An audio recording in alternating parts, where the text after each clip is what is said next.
Okay, so today we're going to go over our September meeting for Matrix Care Assist. And we have a new release coming out. And again, not everything in this release is for us because we do use a flex program. We don't use the whole senior living. And so there are some things that are going to be changed. On your evaluation page, there's going to be 2 new rows. And just to explain that, it will be under these columns here in senior living, and there'll be 2 new templates or 2 new columns added. One will be called the template, so you'll know which template you're using for those who might have 2 templates, one for basic care and one for assisted living. You'll be able to see which template you're on. And then resident status, so you can see if they're active or inactive. So that may help. So that will be, from what I saw, it was, it would be following the census over from the elite side. So if they're on a therapeutic leave, we should be able to see that. And that was for their whole program. So I'm not positive that's for our system, but we'll wait and see on the 28th when this comes out. The other wonderful thing is the new Minnesota client roster form will be coming out with the updated language from MDH. Anything in progress right now or active will be automatically updated to the new roster. So you will not have to worry about that. And so that will be completed during the nighttime. And so the next day on the 29th, we should see the new roster form. So please continue to fill out your rosters. I believe I sent out a few emails to a few people, and consensus was everybody would like it linked to the evaluation. So it's mandatory and it will have to be reviewed every 90 days or when you do your next evaluation. So we're not forgetting about that roster. It's so important when the health department comes in that you can just print that off and hand it to them. So that was, that will be good. And then the influenza tests can now be added under our health maintenance in elite. We have to set up some work for this. And then also we can now batch documentation for the COVID-19 and the influenza. So when you give your flu shots, it's a really nice system that you can actually select the care. So you just go into your batch document under preventative health, and then you can select all your units that you want to put the influenza vaccine on. And then you can edit the residents if you need to. So it's going to look like this, where you pick your preventative health. So if you're doing influenza, then you can pick all your residents, or you can pick them all and deselect if it's faster. There you go. Oh. And then you'll be able to sort your residents throughout the facility. So that'll really be, I think, helpful when flu season comes up. I do have to do a little setup for that. Hopefully Shelley will be able to assist me because we have so many communities, but we'll try and get that all done. If you find it not working, let me know. I probably just haven't gotten to you yet. But I can't start it until they do the release. So that'll be the 29th. But I thought that would be great for us to be able to do that instead of going one by one to chart your flu shots. And there'll be an update on the vital sign machine if we're using the Welch Allen also. So there again, there's some updates. So the update for the vitals, you will no longer be having to put in each username. We can just make one username for the Welch Allen machine. So if your username is going to be John Doe, then you can just put that in. All staff can just use the same username for the vital sign machine.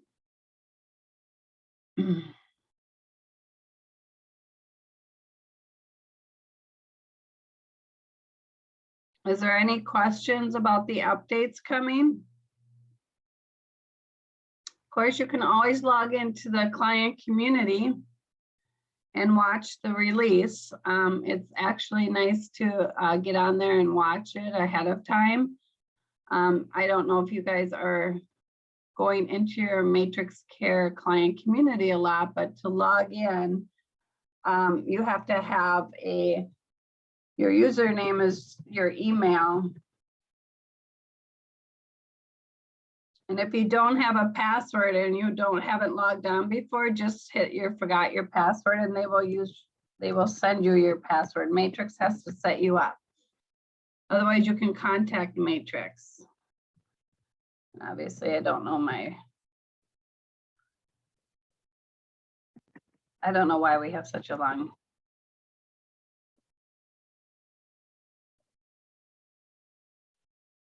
Use the wrong password. So when you log into your client community, you will see that this has been updated. Now you can go to release information here. And if you go to your release information, you can go ahead and pick senior living, which is what we are. And then of course you can look at the last release here. So there are videos and there's a paper copy of it, but it's really nice to just go ahead and watch the video. There is one for RCM release. That's not the one you want. You want the R4 clinical and care assist video. So that would be the video. And it's 32 minutes long. It's not real long. But there's release notes and summary there. And it's always good to come on here and put in your ideas. Anything you want to see different. Usually if you tell me, then I'll go ahead and get on there and put our updates in. It's fun to see them come to light in progress as we move forward in senior living. So we've done a lot together.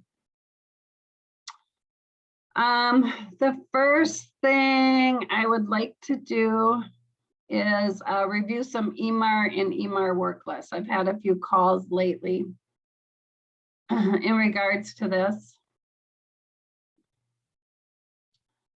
So just to remember, when we are in care assist and the staff should be looking at what community they look at, but they want to use an EMAR work list. And the reason for that is it's the control of what we as the nurses are telling the staff that they have access to. If they say no to a work list, they're seeing everything. And I want to give this as an example. I'm going to pick my assisted living and I'm going to hit start. Because I'm picking the whole unit, my EMAR is going to show every flow sheet that I have because it's not a work list. When we set up an individual's work list, we're setting up what access they are to have for EMAR. And they have to have an EMAR work list for everything. So I think what the confusion is, they think if they don't pass meds, they don't need the EMAR, but they do. It's the assignment factor. So your staff should always pick an EMAR work list. And so if I am picking the nurse, because today I'm the nurse, I need to check this every day as the nurse, because my EMAR work list will see I have access to 2 flow sheets, and it's important because I have my labs and I have my nurse only. So then I need to know if I have any injections. This medication for some reason is only administered by the nurse. Or if I had labs due, you would see that then that would tell me. We can also do appointments to the nurse only, however you want to manage your work list. That's what is important about the EMAR work list. The to-do list is actually a shared list. So you see everything assigned to your residents, no matter what work list you're on. I am going to see everybody regardless if I change my work list and be an aide, or if I change my work list and be a nurse or a housekeeper. Everybody's to-do list is combined. And unfortunately, it's combined by the residents we assigned. So the nurse usually sees more on her to-do list because she has more people. And then the aides would see less people because their work list only has so many people. So it's a shared work list. And remember, at the beginning, when we come in on our page view is by time, that's the default, because we want to be able to see these non-resident tasks. So all my assignments that I made for cleaning or the on-call or checking fridge temps, I only see it in my first view. So the training to your aides would be, before you change your view, see if you have any tasks that need to be done, because they only show up in the view of chronological. So they'll be embedded in here somewhere by time. So here's my first one by time. And so here we did do something a little different. Instead of having the aide say that they reviewed all the service plans on the EMAR, every shift and every person, we thought, well, why couldn't we just put in one task per person or per shift, per assignment that you acknowledge you are reviewing your service plans? And that was a question that did come up. How do we know that the aides, and how do we verify that the aides read their service plans, and how do we check off that they read them? Honestly, I'm not sure how to do that at this moment. I think if we all brainstorm, we can kind of come up with something, but that was one thing that they have to read every service plan, and they're acknowledging it this way. Every time they work, they're responsible. They hit complete and done. But also, I know we did put on some new resident tasks for people that are new under the scheduler for changes or a new item that they sign off for 2 weeks. But I think it would cover both directions. If anyone wants to have discussion about that, we could kind of chime in here now.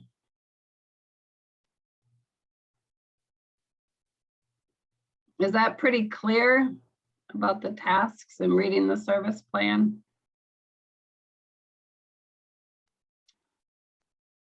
And then, of course, as the nurse or the aide, remember you can sort the to-do list by grouping, and this is replacing your laundry list schedules, your bath list schedules, because this is what you should be using. And I think it's getting complicated when I'm auditing and you have all these paper schedules. They're not matching what you have in the service plan. And so it's confusing for the staff. So this is your bath list. This is saying that Judith gets a bath at 6, Joanne. So the aide could come in here, do it by task group, and they would know all their baths for the day in their group. They could also go down to general, and they could see everyone who was getting linen changes or laundry. They can hover over in this section and know who is their laundry people. And then, of course, you have your third group by resident, so I know everything for my resident.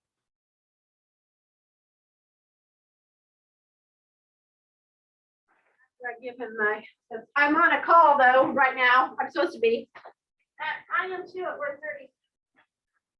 So the EMAR task is important because you're allowing the staff to see who you want them to see as a person. And then on the EMAR, who you want them to see on the flow sheets. The flow sheets generating by your orders.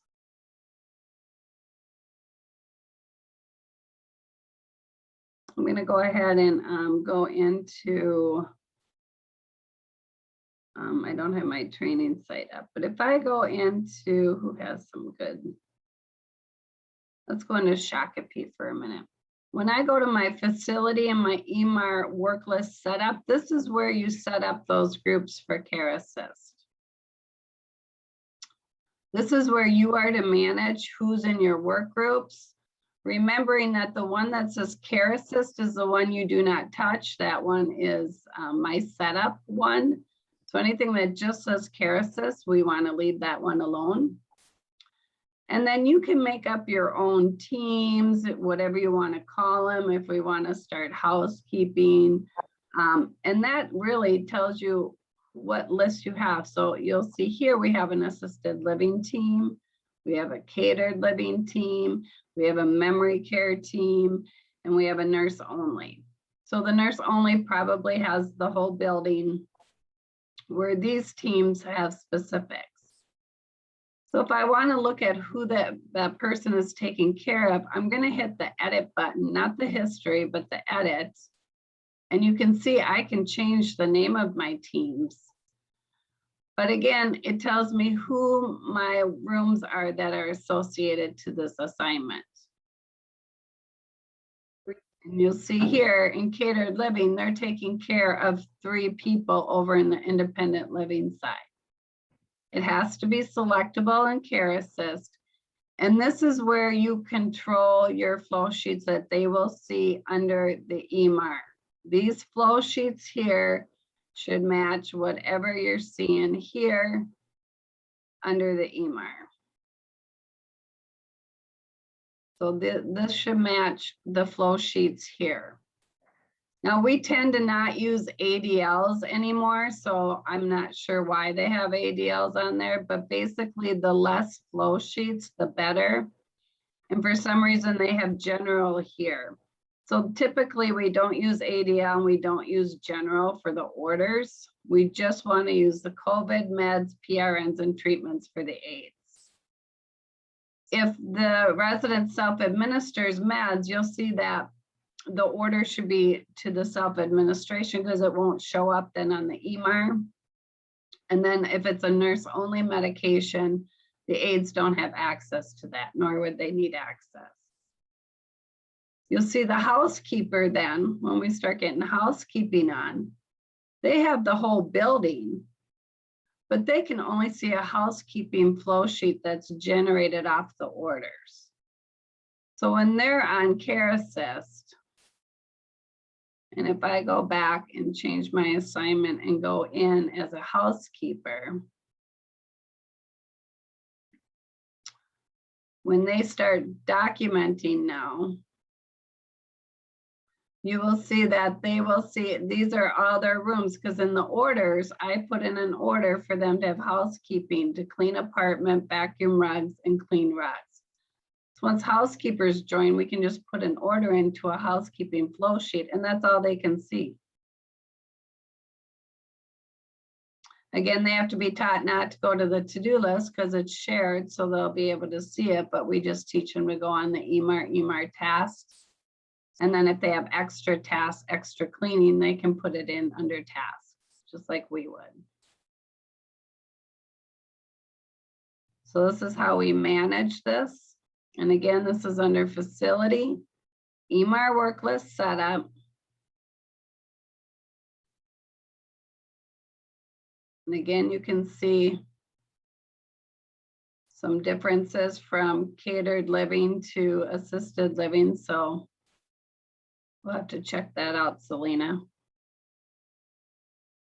And again, activities and ADLs. They might have activity things, but generally we don't keep general orders on the EMR, and we don't want ADLs on the EMR. Those should all be through the evaluation on your to-do list. So that's another reminder under your orders. Orders like baths and everything shouldn't be under the facility patient orders. They should be in Care Assist under your service plan in the evaluation, really fitting those questions into the evaluation to make sure that all the cares are done through the evaluation to be documented on the to-do list. That's where we want the cares, because we want to get the points. And sometimes when I audit, I'll see bath 2 times a week under the EMAR orders, and I'm not getting points under the bathing. It doesn't make sense. So we need to keep it where it should be and try and get the points for that.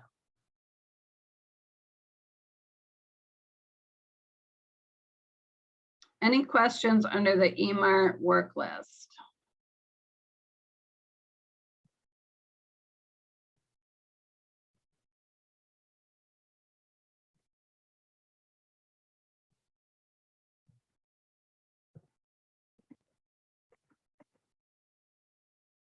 Okay, we'll move on to reports. I'm hoping that they have fixed the reports section in care or in senior living. So hopefully our care trending reports will start working again. They told me they would be ready, but I'll let you know after the 28th comes by. So right now, the only thing really working is the evaluation due report, the Minnesota client roster report, and the scheduling assistant. Those are really the only three working. The POC task history report does not work through senior living. It only works through care assist report. So just remember, if you're trying to find history for your to-do list and tasks, it's under this POC history report. That's about the only place you can get a history report of who did what.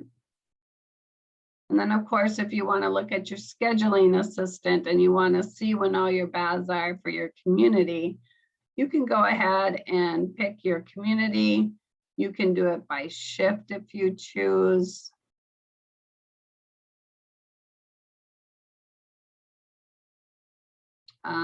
So if I just want to look at first shift, and if I just want to look at who are my med and treatments today, and maybe I want all residents. So here's all my med setups. And again, the med setups is that nursing function, that quality check we're supposed to do every week. Here's a quick way that I can see who all my med setups are for the week. So you can see on Monday, I have John. If I hover over and click on it, and Leslie, and then Wednesday, I have Joan. So if I want to add in shift 2, I could add in my second shift, and you can see I have more late afternoons, and I can see who they are. So you're really the scheduling assistant. We did ask for an upgrade for it to be printable or move to an Excel spreadsheet. So that would be really nice down the road, because then you can have your laundry schedule, which is under general. So hopefully that will all get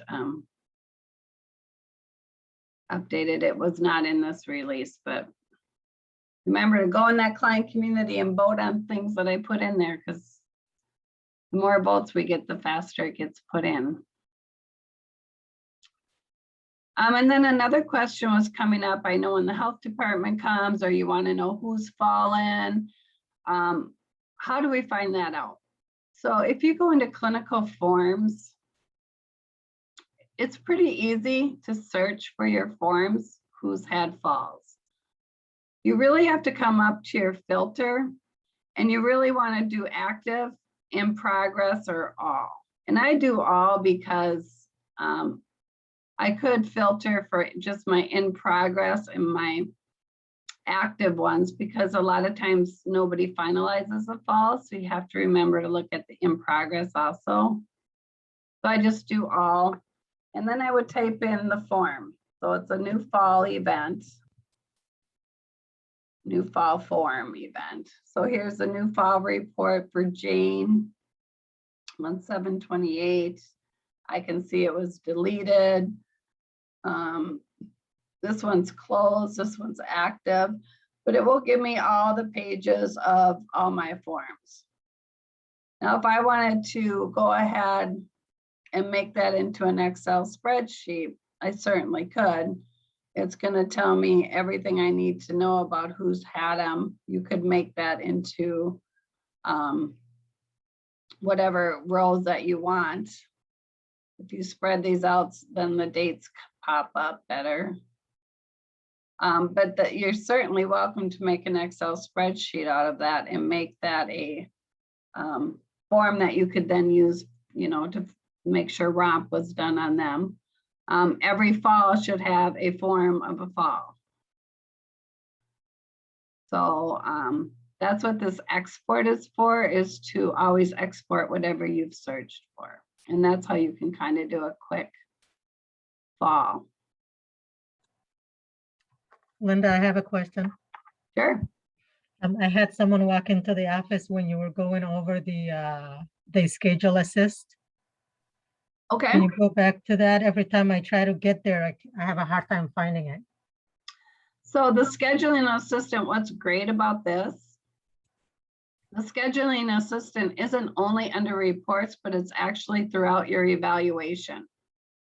So when I'm doing my evaluation, you're going to notice wherever you're scheduling things, the scheduling assistance is always at your fingertips. So if I am scheduling a bath, my scheduling assistant is always sitting here.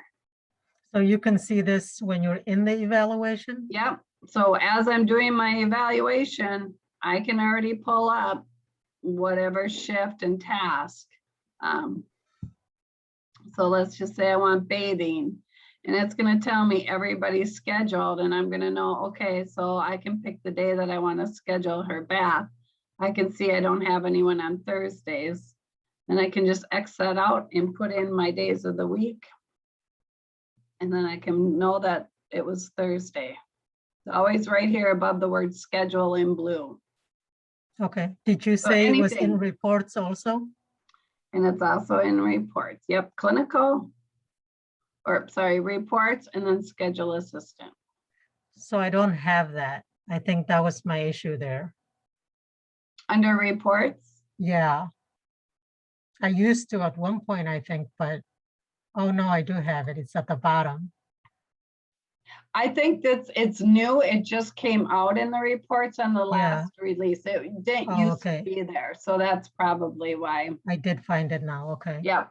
So it first came out in the just through the evaluation. Then we asked for it to be a report also. And then they just didn't put it into, a way to export it to an Excel, which is our hope for the next release. Got it. And then earlier you were talking about the nurse only in Care Assist. I know we talked about it at one point, but there's not a way yet for the aides not to see a nurse only order? They will not see a nurse only order in EMAR. They will not see that if it's attached to the order under your flow sheet for nurse only. They don't have that flow sheet, but anything under your cares is shared. Under the to-do list is shared. So they can't see this flow sheet of nurse only. The aides cannot, because we didn't put it on there. And how you know that is, I'm going to go to you'll see now this is an aide memory care. They don't have the nurse only flow sheet. Okay. That's driven from the order section. Okay. So if we went into our orders and fixed that, added nurse only, then it shouldn't show up on EMAR under Care Assist, because right now it is for us.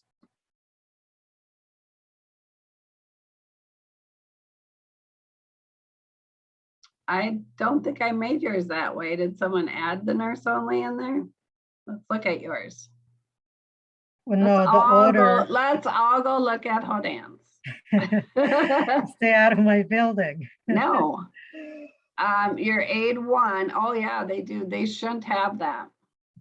Oh, okay, that's where that comes from. And they shouldn't have order sets either. That has nothing to do with orders, so they don't want that. And then general, anything you have on your order sheet that's general, like PTOT, that would probably be general. They don't want to see that. They don't want to sign that off. So you might want to think about checking your orders and removing the ADL and the general.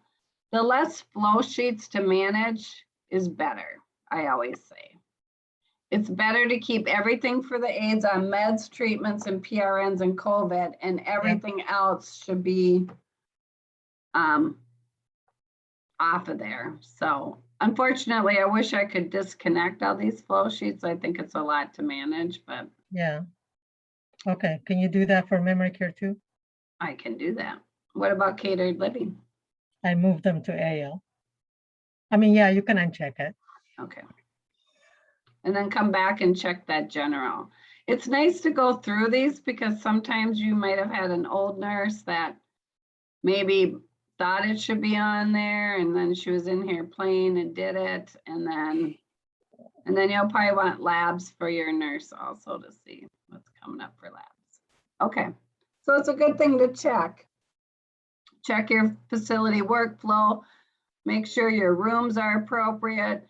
I always assign all the empty rooms somewhere so that if you do have a move-in, it shows up on someone's. Catered living people, that's a little more, you have to remember to manage. If I have someone now move into 230, I have to remember the aides can't see it unless I come in here now and make sure that I pick that room on the work list.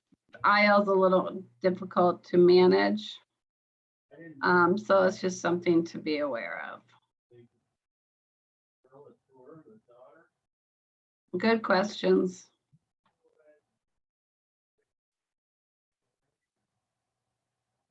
Let me make sure I got that.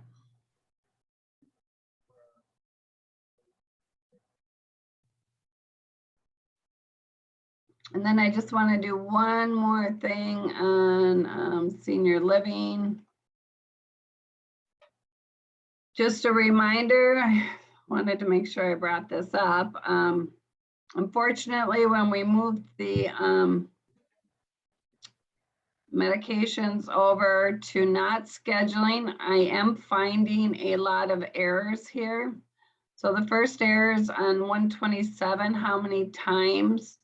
We do have to put these notes in to prove in the service plan to meet the regulation of when they sign the service plan that we say who's doing it, who is, how many points it's worth and how many times a day. So you should fill this out and then you need to manually calculate the 2 times 10. The points go up here. And so I'm auditing and people are putting in 2 med passes here. Forgetting that we changed it so it doesn't come up for the aides to have to sign off on. And so we're missing a lot of points. So make sure when you're doing your new service plans that you're looking at the old points.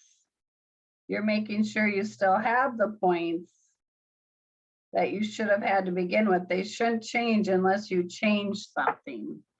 So it's kind of hard because we had so many changes in this eval, but make sure you have this little key here to help you and make sure you get the points here. You always know if I was 118 points last time because my old eval runs up here, says I was 118 a level 6 and I only have 2 care points and I'm now at 2, I'm missing points somewhere. So we don't want to miss those points.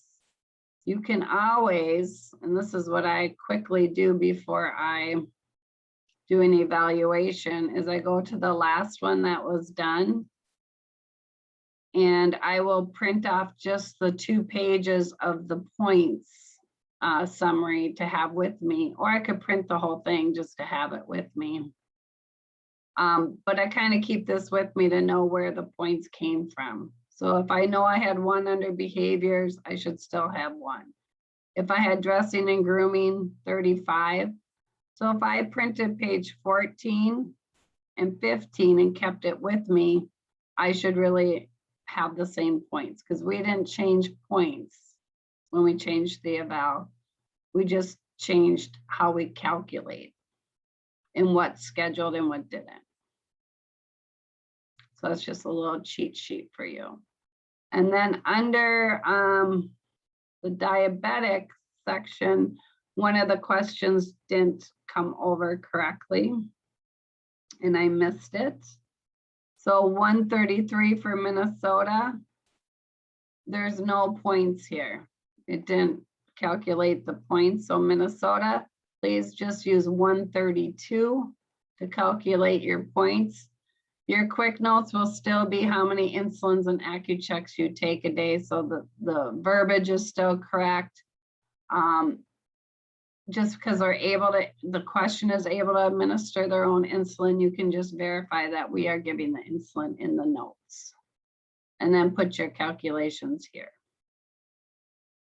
So just make sure that you're aware that 133 in Minnesota did not come out correctly. And I cannot fix it until we do a new evaluation. So I can't pull it out and fix it. So that's unfortunate. So we'll have to live with that for a while.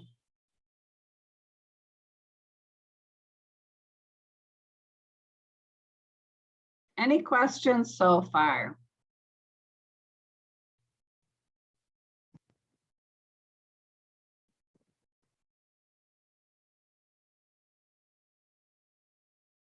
Okay, I don't see any in the chat.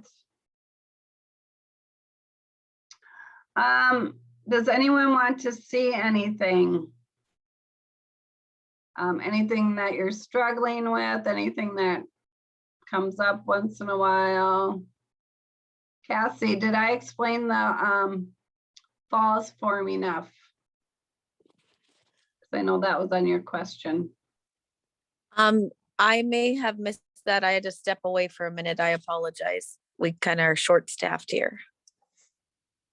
Oh, did you get to see the forms and how you find your falls? My problem more so was, I don't do the falls, the nurse does. Yep. But what I'm looking for is when we have our quality council meeting, I'm in charge of a report and an audit. And what they wanted me to do is the falls and see, is there a note in from an RA? Is the note in for IDT? And then was the new fall assessment done? Is what they asked me to do. So I was just wondering if there was an easier way than looking up each date and then looking back in the notes or not, if there's an easier way to get all that information. So you need to cross-reference your forms with your notes. Okay. So did you see how I exported your forms into a flow sheet? No, I did not. Okay. So when you're searching for forms and for a fall, for example, come up to your filter and your forms, you probably want to do more than active. You probably also want to do your in progress. So I picked all. Okay. Then you'll start typing new fall forms and you're going to see all the forms for new falls. You can export that to an Excel sheet. And that could be your working sheet for your project. Then Okay. you can move around these columns and you could make a column or you can delete a column and make that whatever it is. Like these are deleted, so you could take these 3 out. You can do whatever you want with these rows and columns. But then you'll just have to look at, if I have Jane, I have to go over and go over to my notes. Then I'd have to come up to clinical notes. And then you could maybe search by type of note. So again, we only see the last 72 hours, so maybe frame. You could possibly have your staff maybe start charting under that note type of fall occurrence, because then you can sort it better. So once you do that, let's see if it's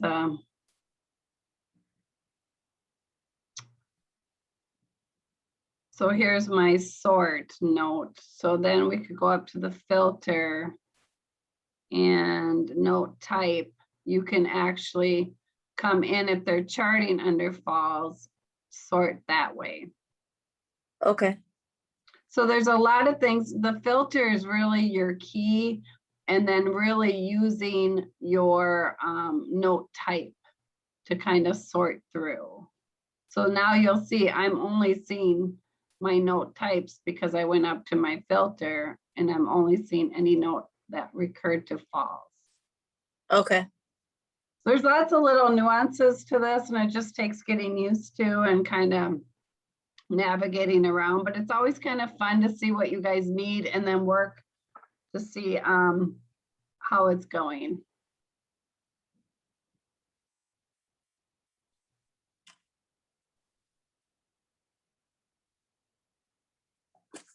Okay.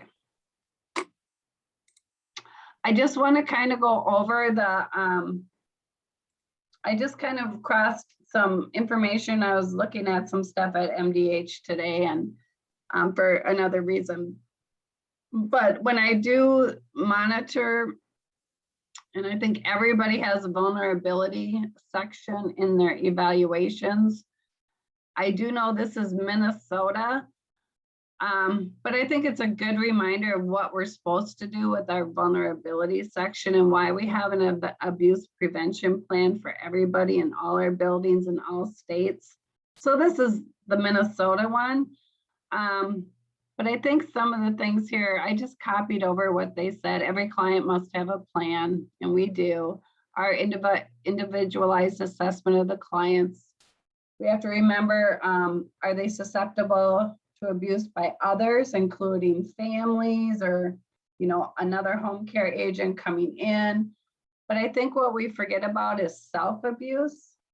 And self-abuse could be refusal of meds, refusal of showers. And I think we forget to put that in our abuse prevention plans. So kind of a little reminder,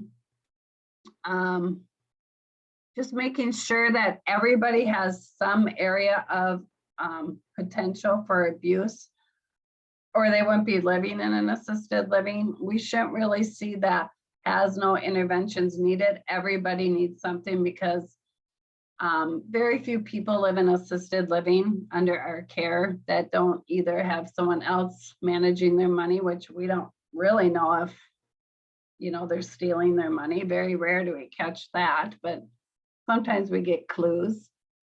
But just really going a little deeper into our vulnerability and then making sure the staff are really reading that. It is coming up to be a big deal with our Bill of Rights this year, especially in Minnesota. I just want to make sure that we're really like putting some thought into those abuse prevention plans and doing a good job. Memory care resident who wanders in, or sometimes we have very sexual memory care residents.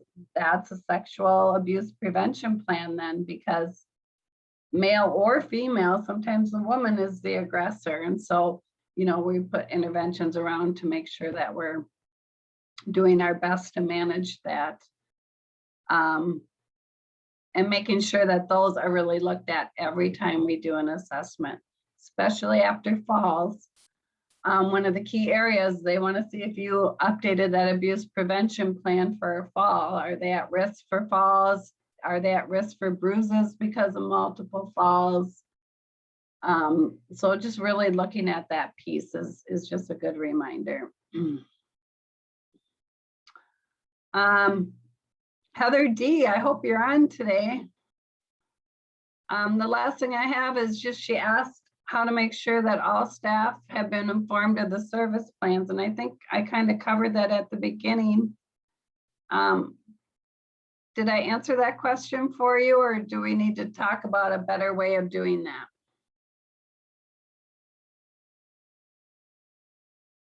I don't know if she joined today.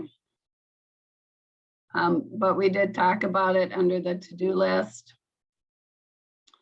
The non-resident services, show non-resident tasks, and that was just about, oh, I have to change my,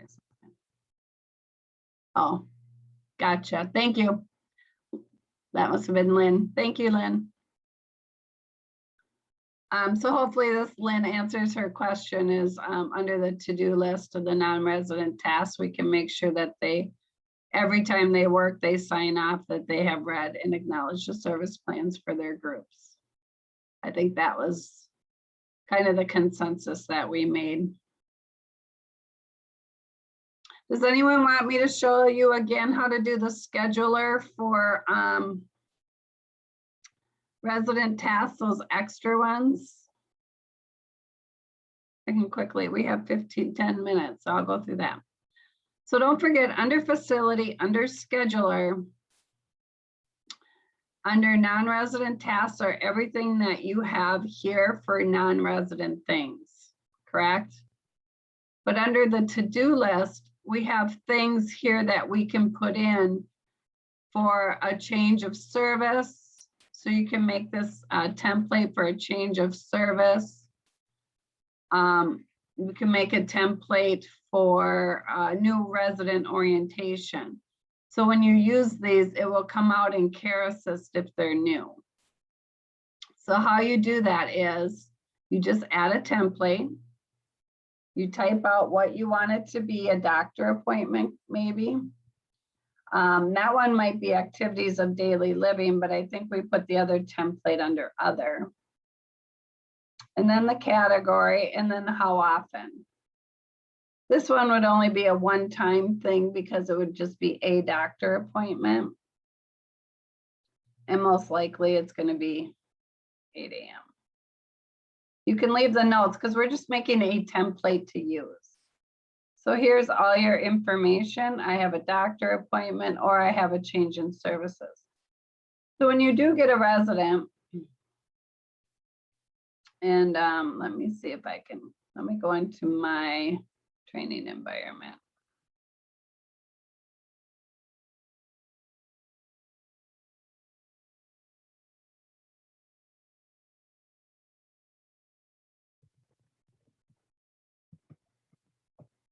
I don't think that's my password. Hang on one second.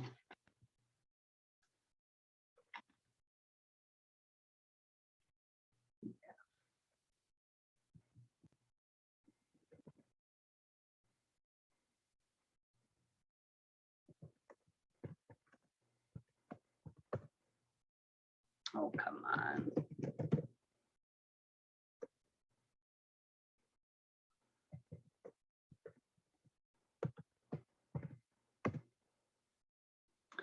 So when I'm in my training environment and I'm under my resident, now that I have those, I can go to my residents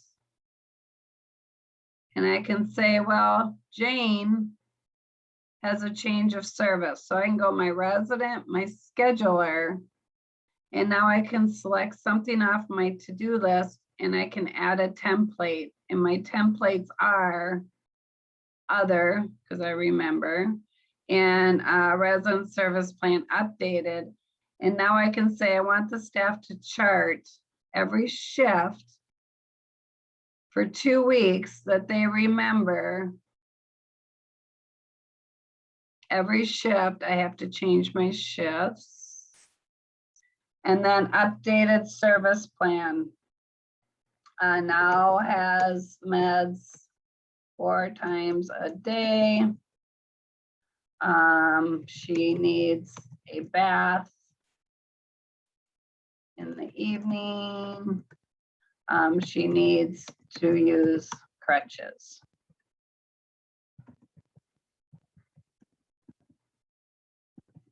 So now that change and what I can do a summary of what changed on her service plan and save that.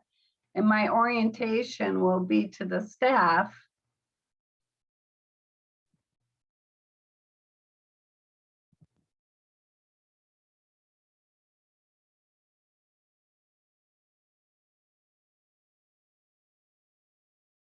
And of course, if you want me to help you set up your templates in your facility, I will help you. Because we're just kind of going over this quickly. But now, if I want to see that task under my to-do list, I'm going to see every shift.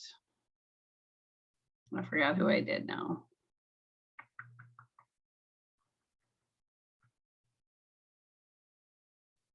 Let's go into the resident. I believe it was Judith.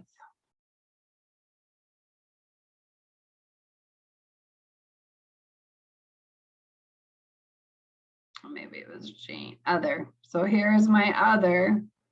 And here's my update. And now I have to sign it and it's going to show up on everyone's to-do list for 2 weeks. And then it'll fall off. So it's kind of a nice little way of, here's your new resident, here's your orientation to the new resident, here's your orientation to a change. Make sure you read the service plan, and that's how you kind of get around that book that you have that you might write in your updates, your communication book that nobody ever reads because it's sitting on the desk. Now they actually have to sign the tile and complete it. So it's kind of a nice orientation for changes. And again, that's under your resident scheduler. And it's under your to-do list. So if you have a template already, it'll be here. If you need to make a template, it's under your facility scheduler. And that's where you make the templates.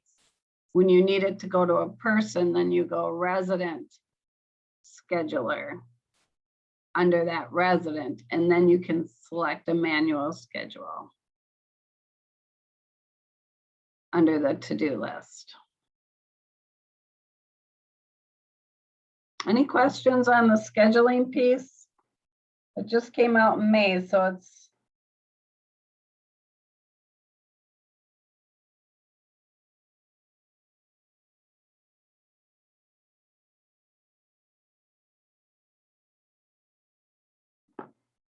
again, this is recorded. So again, I'll put that on our Matrix Care site under housing and eSource, where it will be located. Probably be ready tomorrow sometime. I don't see anything in the chat, so if you don't have any questions or anything else, I hope you have a great rest of your day. Thanks, everyone.